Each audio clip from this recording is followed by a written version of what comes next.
Meyer, 20, from Brunico in the German-speaking north of Italy, clocked a winning time of 1 minute 43.71 seconds in a thrilling race.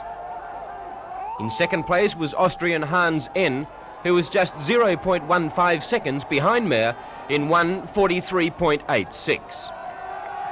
But the outstanding performance was that of Piram Zurbriggen, whose third place earned him World Cup points and moved him 7 places to second spot in the overall standings, just 2 points behind compatriot Peter Muller.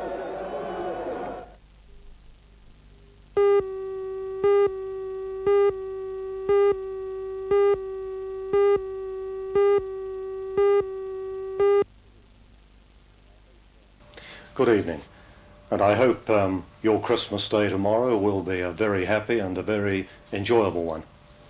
I suppose for many people throughout the world it won't be enjoyable. There's always millions of people on the earth that are disadvantaged, and I suppose in our own country there will be people looking forward to the future with a deal of uncertainty, particularly if they haven't got work. And there's no shortage of people who are saying to us that 1983 will be a tough year.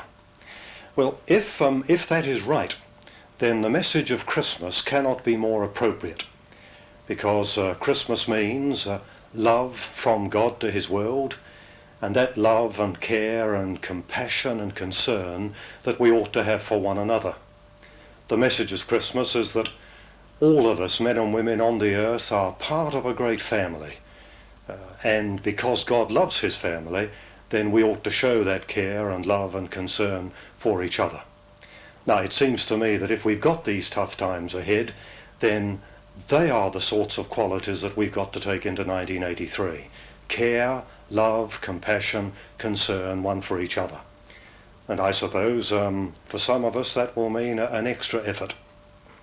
But if I was to wish you anything for Christmas, I think I'd want to say that this one day in the year Christmas, when God becomes a man, I hope it could be all the year round for you in 1983, so that all your days in 1983 will be little Christmases.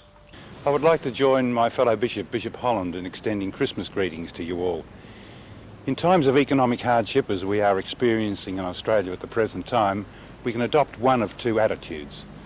Either we can work together for the common good, or we can divorce ourselves from the whole problem and just consider our own interests and privileges.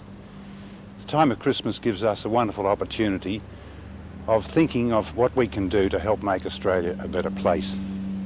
Christ's love, a message of God's love for all men, gives us the idea of how important love is for the world, for all of us. The battle for justice and goodness in the world does not come through political parties or through economic policies, but through the human heart. Alexander Solzhenitsyn wrote very forcibly on this when he said that gradually it was disclosed to me that the line separating good and evil passed not through states nor between nations nor even between political parties, but right through the human heart. And so this Christmas gives us a wonderful opportunity examining our own human hearts and to see how much love we have for our fellow human beings, and to try to put aside all self-interest and try to work for the common good. The common good of all Australians, the poor and the unemployed, and especially the youth who are finding great difficulty in seeking employment. I pray for all the people of the Hunter and Manning regions that God will bless you this Christmas and in 1983.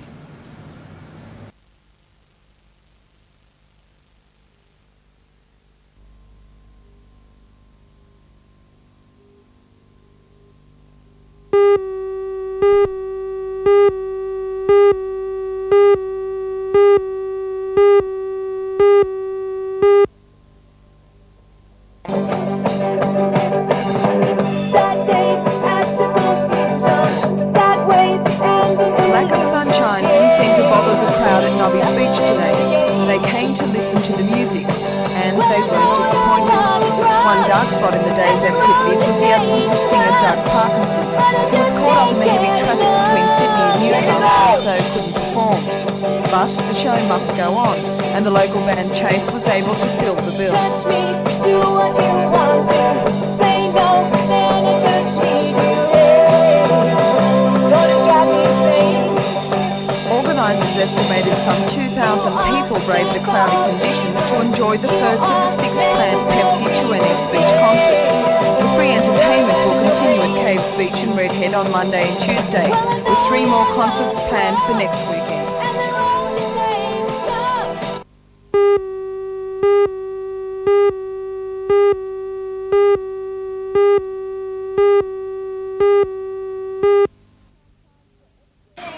Discount signs were everywhere in the Hunter Street Mall today as retailers prepare for one of the biggest sale periods of the year. Over the past 15 years, post-Christmas sales have netted millions of dollars for retailers, and this year is shaping up to be no different, as President of the Retail Traders Association, Mr. John Scott, explains.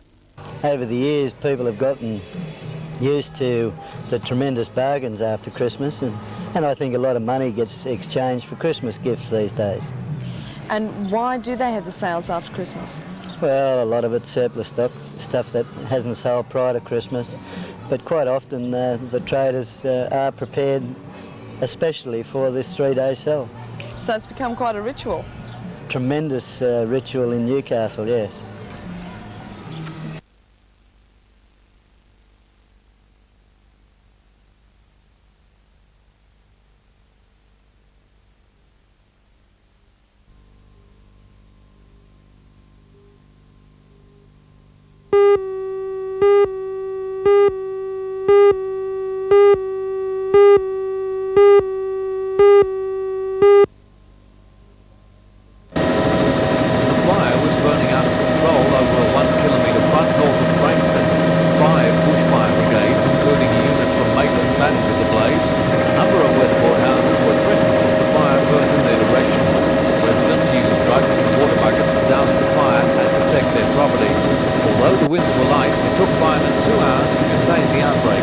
Left a large pall of smoke hanging over the area for much of the afternoon.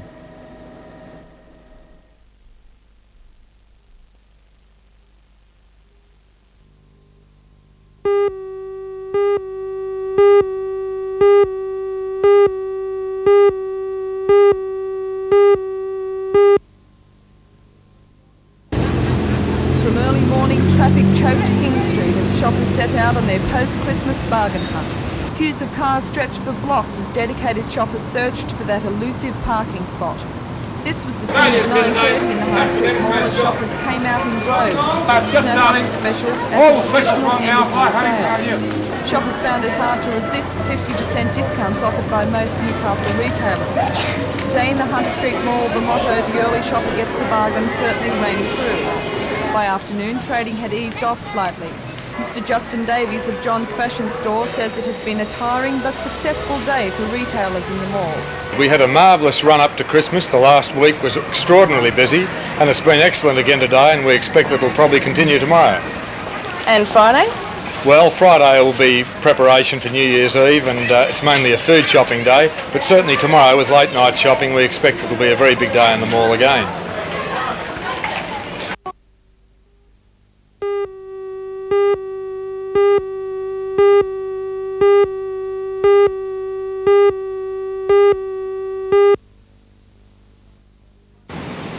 In 1981, 4,604 criminal convictions were made in the Newcastle district, which includes Maitland, Chestnut, Lake Macquarie, Port Stephens and Newcastle itself.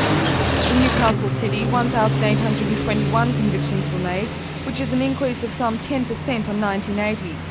The statistics were divided up into 3 areas: drink driving, petty sessions and drug convictions.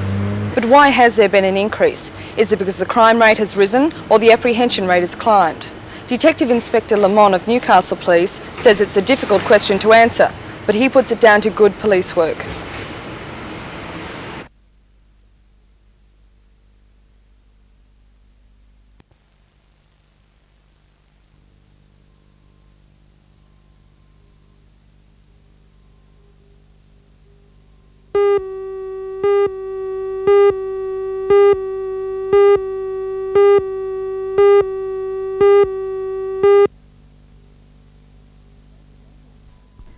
The Greater Newcastle Permanent Society has called a special meeting of member customers on January the 25th. Shareholders will be asked to agree to change the rules so that the new taxes can be implemented. The taxes which took effect on December the 1st include a new state charge of 3 cents for every $100 deposited. It will also apply to home loan repayments.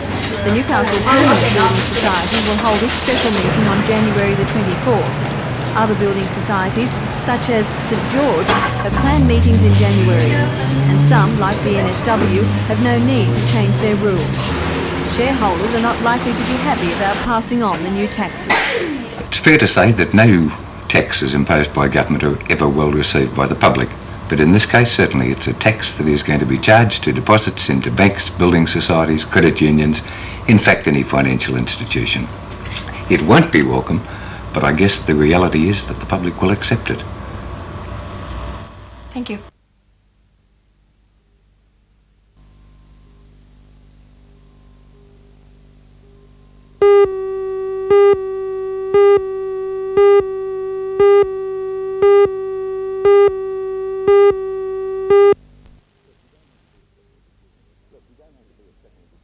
Look, you don't have to be a technical genius to see that your car's safe. When you go away, and at all times, you've got to see and you've got to be seen. So make sure all your lights are working, make sure all the lights are clean, make sure your glass is clean, inside and out, and that way you can see and you can be seen. Now mostly, your car tends to potter around the suburbs, and it doesn't go very far, very fast, until you go on holiday. And then you might do 200 or 300k at one hit, and you begin to show the weaknesses. So have a look before you go. Look at your tyres, they're a primary safety factor. Are they good tyres? Have they got good tread? Are the pressures right? Now don't tell me you've just been down to your local service station and checked them, because his gauge, it's run over, it's dropped on, it's thrown down, and you know, he just can't keep checking it all day. So spend $2.50, $3 even, and get your own gauge. Make sure that your tyres are good and up to the pressure the manufacturer recommends, not for pottering around town, but for heavily laden, higher speed work. Now you've got 5 tyres, look in the boot and make sure that if you do have a puncture, that your spare is as good as your tyres on the car. How's your car handle?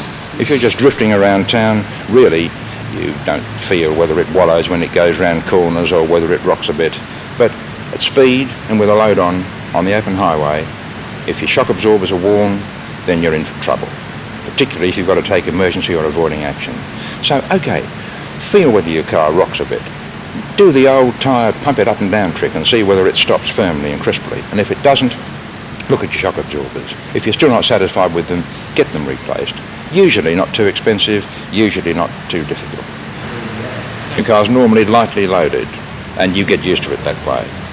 When you're going away on holiday, it's probably approaching its maximum load. Keep the heavy weight as low down in the car as you can, in the boot, on the floor inside. If you've got to use a roof rack, they're fine, in their place, which is up on the roof, quite obviously. The place for heavy luggage is not up on the roof, on your roof rack. That's the place for your big cartons of light kitchen gear and all sorts of the light stuff. The heavy stuff keep down, the light stuff, put it up on the roof rack. And make sure it's light, otherwise it alters the centre of gravity. And that means that if you really go round the corner fast and in the car empty, you could have got round there with your roof rack on. If it's got heavy stuff on it, that could very well put you into a nasty situation. So keep your roof rack lightly laden. Most modern cars are pretty reliable. They really don't break down. But the things that give trouble are the things that you probably never look at. So have a quick look at your fan belt, at your hoses, all those trite things which everybody who speaks about safe and reliable motoring speaks about. Yes, you can see whether the fan belt's all right, you can see whether your hoses, and don't forget your heater hoses, are soft and spongy. If they are, replace them. That's a job that virtually anybody can do, just a little bit of care. And look, if your tyres are right, your shock absorbers are right, the car's clean inside and out, which means you can see and be seen, and you've had a look at your hoses and your fan belt, then I guess you can rely on your car pretty well, and you can have yourself a happy and a safe holiday.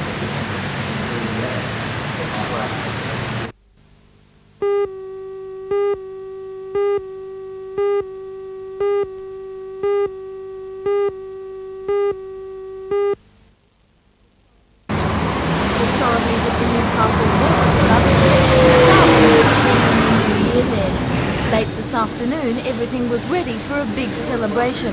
Entertainment-wise, the club has tried to cater for all age groups. In the Sundowner room, there will be a rock concert, and in the Eureka room, a 50-50 dance.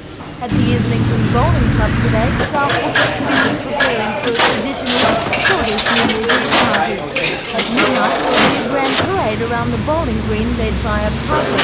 Then, to welcome the new year, the crowd will feast on haggis. The manager of the bowling club expects the celebrations will continue into the early hours of the morning. But at some hotels and clubs, there is concern that random breath testing will affect trade. So much so that the manager of the Explain for us what the Novocastrians doing to help people. Has devised a way to get around the problem. People celebrating New Year's Eve at the Inn's Black Diamond restaurant won't have to drive home. Well, we have decided to offer a package deal which includes a 3-course meal, their accommodation for the night, a bottle of champagne in the room, breakfast the next morning, and then they're able to drive home at their leisure the next day. However, there's no doubt that many people will be celebrating the New Year safely at home. Today, shops in Newcastle were crowded with people stocking up for the weekend. And for many, at the top of the list was the traditional New Year's Eve champagne. Great Western's the best.